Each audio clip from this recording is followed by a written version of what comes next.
Boom. I think I'm 4 minutes late. I could be 3 minutes, maybe 4, I don't know. This is, I had to attend to an issue, guys. I'm live. Do you know what I really should do is that, I know someone did suggest that I should put a sign on my door that says, I'm on a live, you know, if you go to Powerhouse, you know the Powerhouse guys? Those chaps are organized. They've got an on-air light right at the door that tells you that they're on air. Hey, Bo, I see you. Not SML. SML wonse kula konkon shapado. Kuti afuma pan shaleti. Mr. Mwewa, my roof is leaking. What are you doing in there? See, that's what I have to deal with on a regular basis. Guys, do me a favor. Go ahead and break this down for me. Go ahead and somebody says voice is clear. Thank you. I love to hear that. I do. If you start telling me my voice is clear, I'm on it and I love it. I do. Hello to you guys. Let me just make absolutely doubly certain that, you know, my old professor, Billy Wheeler, used to say, trust, but verify. So let me just verify that my voice is good. The last thing I want is to use the inbuilt microphone as a, you know, a medium of communication. That is irritating. I can't think of anything worse than the sound of an inbuilt mic. Oh my goodness. I would rather, honestly, really, I would rather speedboat through a sewer pond than to sit and listen to someone speak to me on Facebook Live using an inbuilt microphone. Honestly, really, it drives me absolutely up the wall. I would rather put out a cigarette in my right inner thigh than to listen to someone using the inbuilt microphone. Honestly, I would rather sit on the front pew in a Baptist church dressed in nothing but a Speedo than to sit and listen to a person using the inbuilt microphone. I'm not doing it. I am not doing it. I switch off. The moment I see this and hear this, I turn off. Alrighty, let's hear it. If we're on. Built microphone. Oh, there we go. I am not doing it. Perfect. I think it's perfect. Guys, hope you had a great weekend. Got a couple of things I want to talk to you about. And once again, please, if you could do me a favor and just share this live with people that you think would be interested in this conversation. And the reason I bring these lives is to sort of give you my perspective. I know some people don't understand that. And I read a comment earlier. Somebody said, well, must you talk about everything? Well, first of all, I don't talk about everything. I only talk about things that I find interesting and things that I feel matter to me and that are relevant to me. And I give you my slant, my perspective of that thing. So that's what it is. I'm not a know-it-all. People, they throw this phrase around, Mr. Know-it-all. You're Mr. Know-it-all. They say that. Anyone that says to you that you're a know-it-all, that's them low-key telling you should just shut your mouth because you don't know anything. But that's not the case. Every one of us we all have different opinions about stuff, and we can air those opinions. I feel I've got a platform. I've got a tiny bit of an audience here. I got a real good nail biter going here, and boom, why not? Let's do it. Guys, before I get into my dissertation, I noticed the other day a social media personality by the name of Ivanka, whom I know. I know Ivanka, and I've met her a couple of times. In fact, I think I interviewed her once, and I found her to be a very entertaining, very fast, quick-witted young lady. She was sharing with me about an experience that she had at one of these bus stations, and these guys were trying to kill her. And I remember that conversation very clearly. And the reason I bring that up is to just demonstrate that I know Ivanka Bianca. But what is most notable here recently is that apparently she's been betrothed. She's been affianced. She has a beau. In Louisiana, they say beau. Okay, if you go to Louisiana, which is south of the Mason-Dixon line, over there they don't say boy. They say beau. I got myself a new beau. I got me a new beau. Well, Ivanka has a new beau, and I think that's her husband. For all intent and purposes, my understanding is that she is now married. But what is most notable, and incidentally, congratulations, Ivanka. If you're watching this, if you're listening to this, congratulations to you and your husband. I wish you nothing but success and the best. And however, it's very notable to sort of point out that what I find interesting about this union is that not too long ago she was on Helen's show. You know, Getting Candid with Helen. This is your girl Helen. You know that, the lady on YouTube, the very famous talk show, and I love that show. I do, and I think Helen is amazing at what she does. Well, Ivanka was on Helen's show not too long ago, and I think the conversation was centered around black men. And there are people like that. And there's nothing wrong with that. It's called preference, guys, okay? It's called preference. There is such a thing. There are black people that only want to marry white men. There are black women that only want to marry white men. Why? Because that's their preference. There are white men that only date black women. What is that? It's called preference. Okay? So there's nothing wrong with that. But what I find interesting is that, when you're on Facebook and these talk show hosts, and I think Helen had asked her about Ivanka's dating preference. And Ivanka hinted that she would never date a black man. And she said that. She was very vociferous about that. And let me pause here by saying, I think that we're living in an age where we really, unless you're absolutely 100% certain, let's not speak in broad strokes. Let's not speak in absolutes. Let's not speak in the 100 percentile bracket. I think we should leave room, leave allowance. I think in accounting they call that variance. If we don't know those things. Variance, I don't know. As my mom would say, my mother says that. She says, I don't know. That means I don't know. But my mother says, she says it this way. I don't know. I don't know. You have to leave a bit of wiggle room. When you speak in broad strokes, Ivanka is on record saying, I could never date a black man. I could never date a black pigmentation. I could never go out with the black man. And then she lists the reasons why. Well, guess what? She's now married to a black man. It reminded me of the scripture in the book of Job. The thing that I feared the most has happened unto me. That's scripture. Okay? Don't get mad at me. You want to get mad at the word. Okay, could you just write that in the comments if you can? Job said, the thing which I feared the most has happened unto me. Ivanka, we love you and God bless you and your husband, and we wish you nothing but the best. This is a fantastic journey that you're on. Listen, I've been married, I've been single. Married is better. It's better. Okay? God bless you. God bless you. Magnate.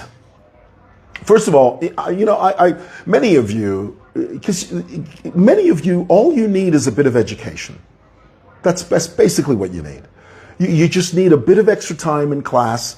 If you spent an extra 30 minutes in class, you would understand that there is a gargantuan difference between magnet and magnate. A magnet is that little thing that attracts metal. Ding, that's called a magnet. Okay? A magnate is somebody that's uber wealthy, that's that's so wealthy that his riches cannot be quantified. He's a magnate. He's an uber wealthy, super rich person. That's a magnate. No mind Zambetura magnate. It's not magnet. It's magnate. Must I teach you everything? Well, magnate was not magnet, magnate. Okay, and you have to say it that way. I remember the first time I met him. It was at one of the offices at, where was that? Was that East Park? First time I met him. Very dashing, handsome guy. You know, very, you know, he's into weightlifting and eating right, and very dashing guy. I mean, he's got presence, I'll tell you that.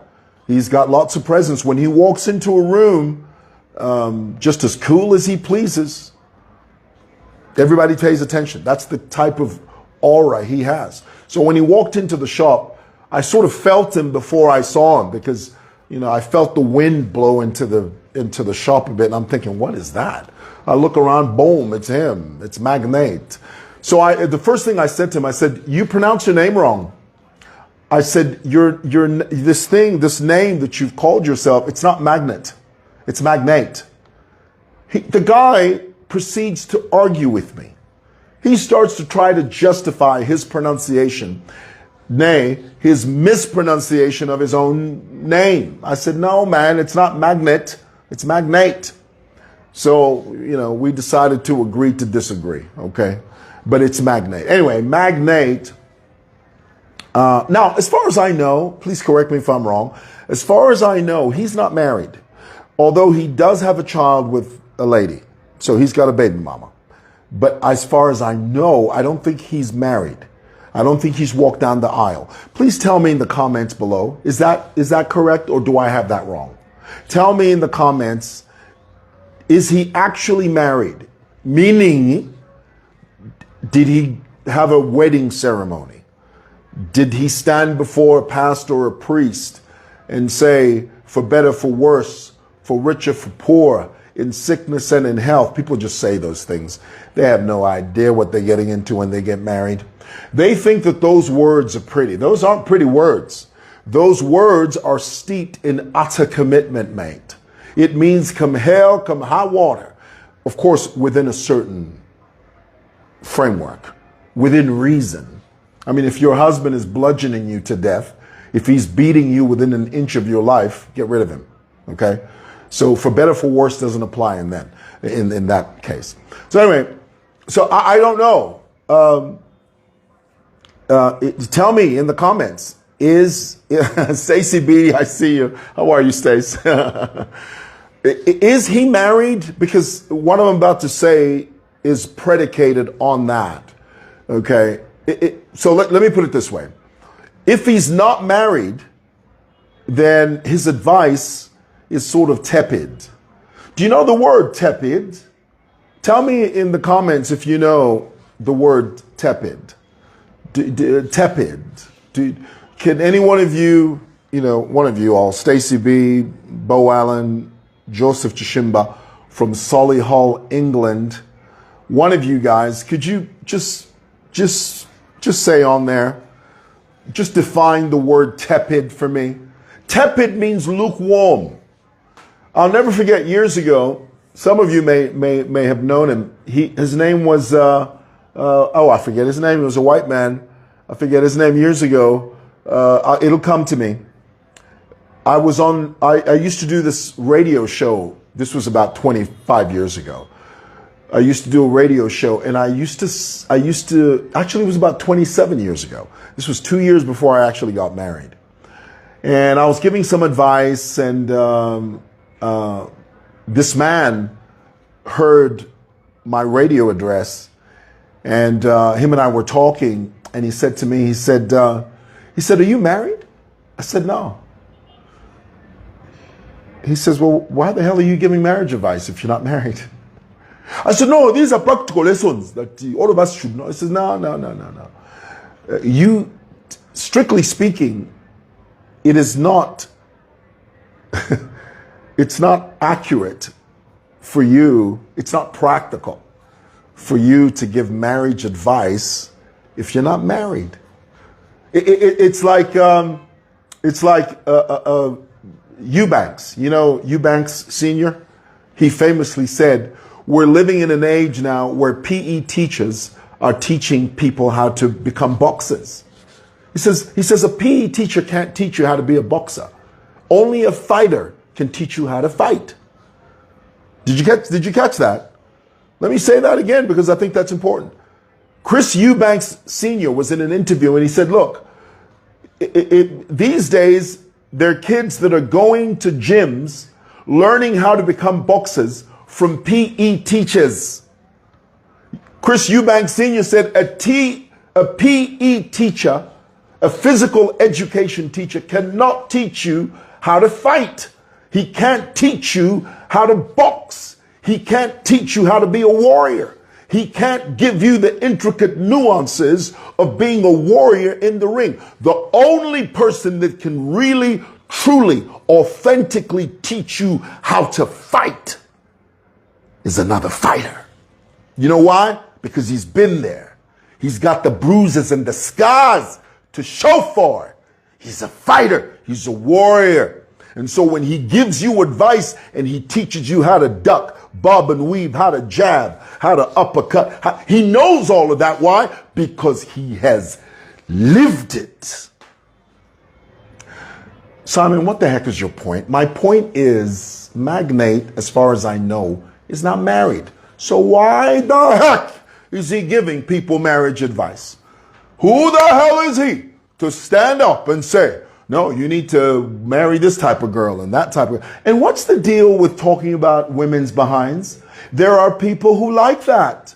Maybe that's what you like. I mean, Magnate was on there talking about how, no, we don't like girls with big behinds.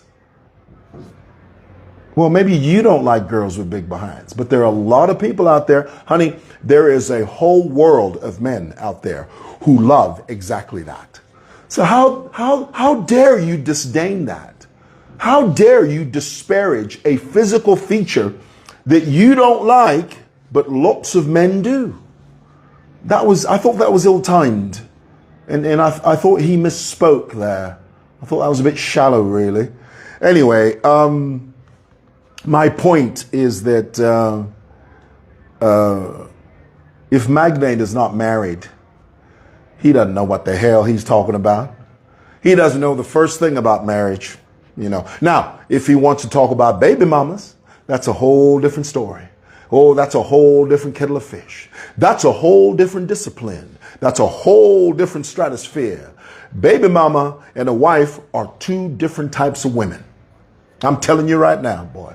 Baby mama and a wife, two different platforms, two different theologies, two different positions, two different outlooks, two different stances. What I think he should do is he should concentrate on talking about baby mamas, not wives. Why? Because he's not married. At least not yet. Okay? All right. That's all I'm going to say about that. I'm going to talk about Tonse Alliance's Plan B. You guys know that there's an alliance, an opposition alliance group. It's basically PF, the Patriotic Front, that's decided to hold hands with a bunch of other one-man shows. Okay? It's just, Tonse is PF reloaded. That's all it is. I don't want you to think for one moment that PF came to the table with a group of other huge heavy hitters. No, PF held hands with Sean Zero Tembo. PF held hands with a bunch of people that we don't even know who the hell they are. PF held hands with a bunch of political one-man shows that tiptoe through the tulips and that sing Kumbaya at midnight, thinking that it's going to affect some type of change. Tonse Alliance is just PF reloaded. So anyway, Tonse Alliance announced not too long ago that they have a plan B.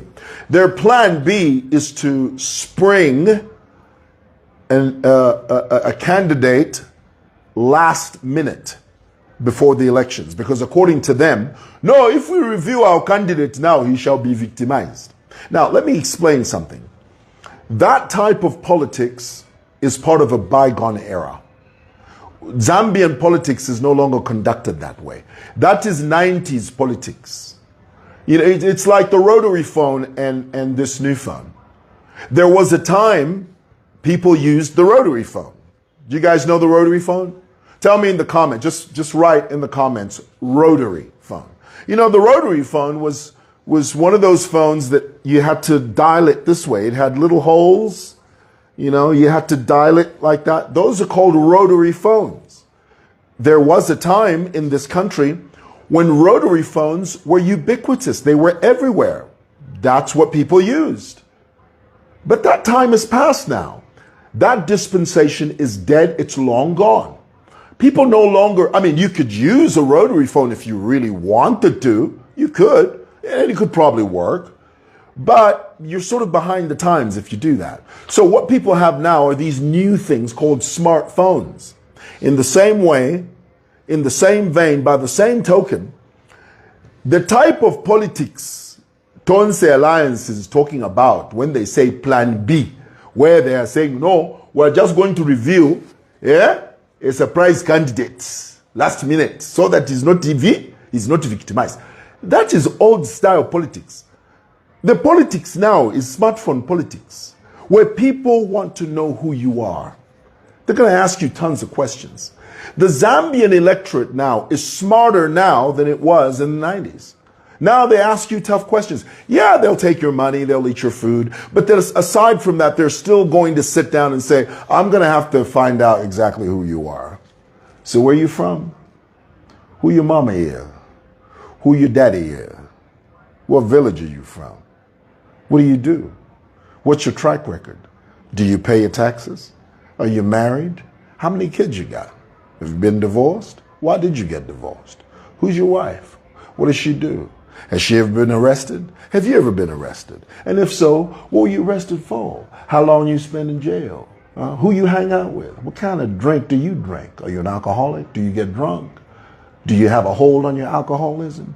Do you belong to a support group? And if you do, where's the support group? What do you do? You see, all these are questions that the new, this is why HH wants education, education, education. This presidential man we refer to as Hakainde Hichilema, the reason he wants you to be educated at all costs is that he wants you to be an informed voter. Analytical. Analytical. You know what analytical means? It means you ask questions. You don't go with the wind. You don't go with the bush. You ask analytical questions. Who are you? How long have you been in this thing? And why? What sort of business acumen do you have? Do you have a bank account? Have you ever taken a loan? Have you ever defaulted on your loan? If so, why? Analytical. That is where we're going now. That is the direction the electoral trajectory in this country is on. That's why he wants you and I to be educated. The young generation coming behind us are going to be analytical. Analytical. So, if you never told Sekuti, we are going to spring a surprise candidate. Surprise candidate. And there are 6 months, if there will be 6 months before the election and then you spring a surprise, what time do you have to traverse the country to sell your candidate, to spend the money you need, because you need a minimum of $10 million to do that, to convince the Zambian people to switch from the current to you. And you think it's an easy thing. It's not a walk in the park. It's not. So Tonse Alliance's plan B is dead on arrival. Why? Because they're shooting in the dark, those jokers. That's what they're doing. You need a better plan than that. Plan B is not going to work. What you need is plan S. That's what you need. I'm telling you. Okay. Scandal in Simon Moyalane Market. Where do I begin? Where do I begin? I mean, let me begin from the beginning. Is that even the thing? Can you even say that? Let me begin from the beginning. All right, just to bring you up to speed, the way public markets work, whether it's City Market, BH, Chainda Market, whichever, as long as it is a government edifice, there is a process in selecting successful candidates,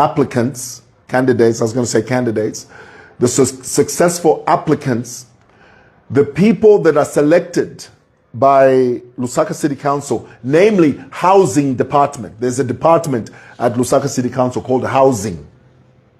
Housing Department, there is a department there at LCC that determines who deserves a spot in the market. Now, the criterion they use is very simple. You have to be vulnerable. You have to be, that's basically the hook, is that you have to be vulnerable, because vulnerable meaning you have to come from humble beginnings, okay? You have to have a humble background, because the idea is for government to assist people that wouldn't otherwise get assistance, to assist them with shelter and space that they can use to trade so that they can make an income. Now, once Housing selects you, once they interview you and they determine that truly you are vulnerable, you come from a poor background, and but you have a business acumen, you've got a vision, you have an idea of how to run a business, Housing will give you a spot or a shop in these markets. They'll give it to you. Now, here's the problem.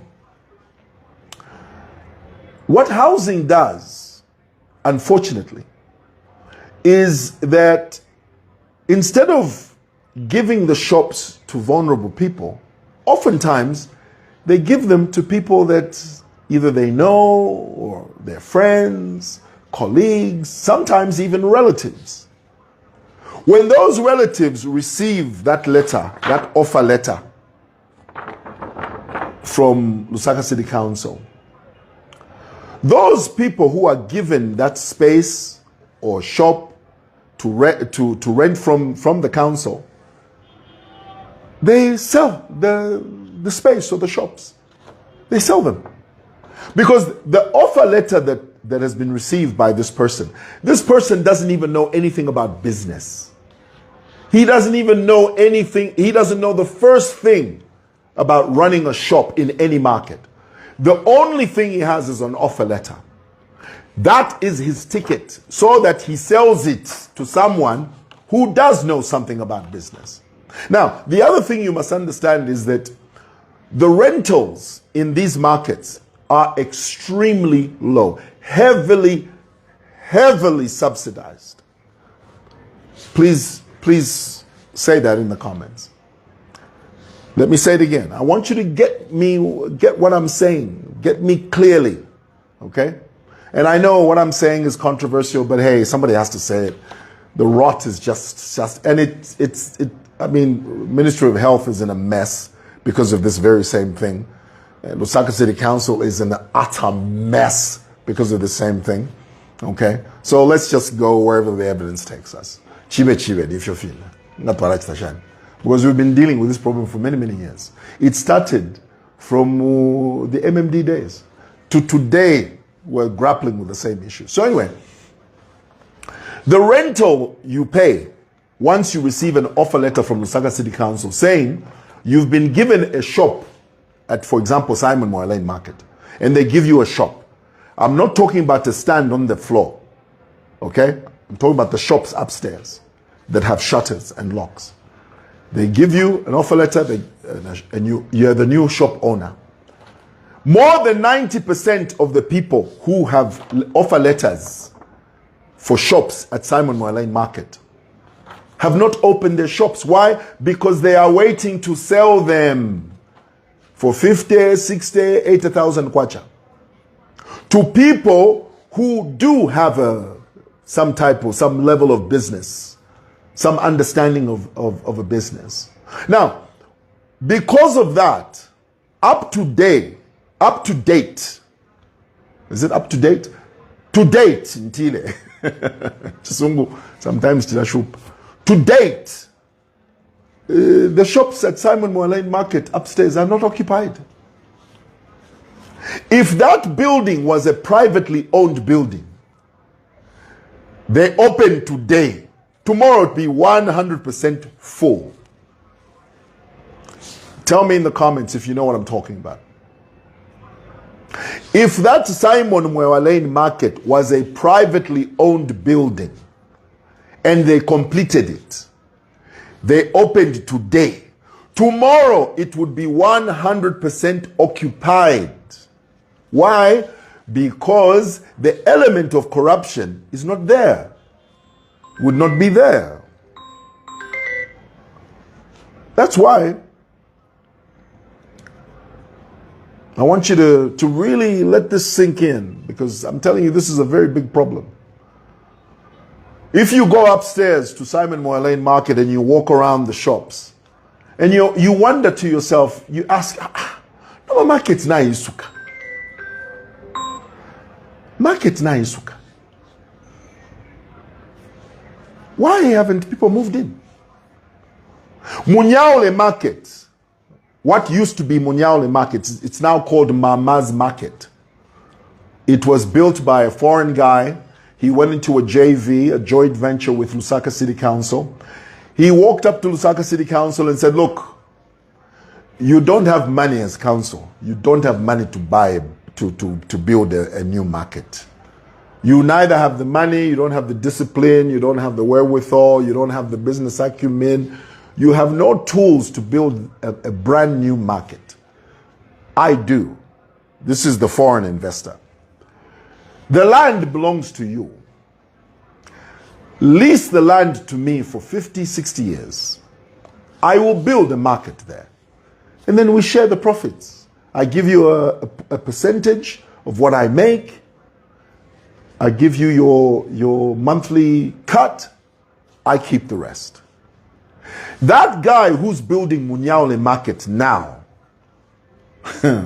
when he finishes, Bantu already, it's not even finished, but it's 100% occupied.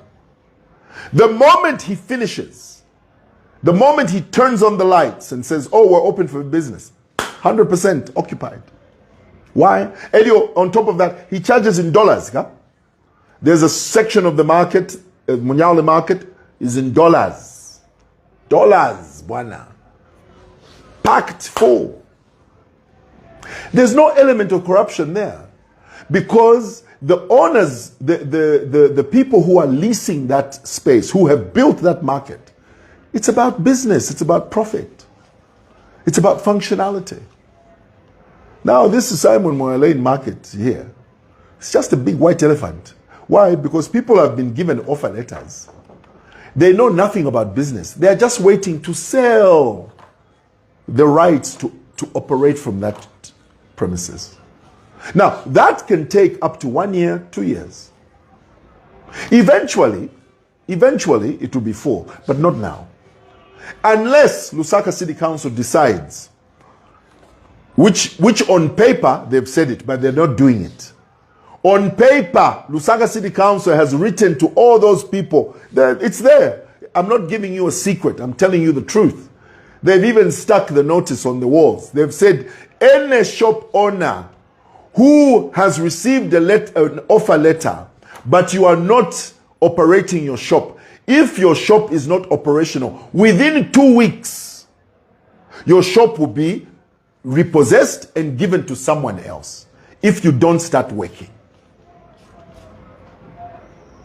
That notice was given a month and a half ago. Nobody's been kicked out. No shop has been repossessed, and the shops are still empty. My admonition which is, it's not there's no one answer, because it starts from there. The corruption, everything starts from there. The selection process. Sometimes you find that, the people who own the shops are connected to the guys in the housing department. Sure, they'll select a few random marketeers here and there to sort of camouflage it. But the majority of the people that own shops there are people that are known to the guys that work in housing. So it's all a money-making scheme. As long as you have an offer letter from council, you're waiting to sell your shop for 80,000, 90,000 kwacha to someone who will say, you've got a shop, I've got the money, let's exchange. And that's how they're doing it. Tell me in the comments below, is that right? What do you think should be done about that? Tell me in the comments. Tell me in the comments below. These are new glasses, by the way. My old glasses were broken by those guys that attacked me. So I got the. What do you think? Do you guys like these new ones or no? Tell me. Hey, Cookin, tell me, brother, what do you think of that? And what do you think should be done? Any suggestions?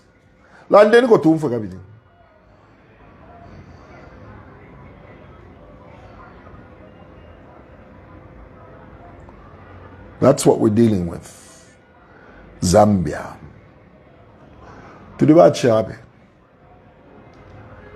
Zambia. Ichikuropo Chile, but because of corruption, no one is there. Now, our committee member, the committee that runs the markets, before I've MP. The whole system is rotten. Hey, Stacey B, yes. It's crazy. Alrighty. I'm going to go have some breakfast. Thanks for listening. Bye.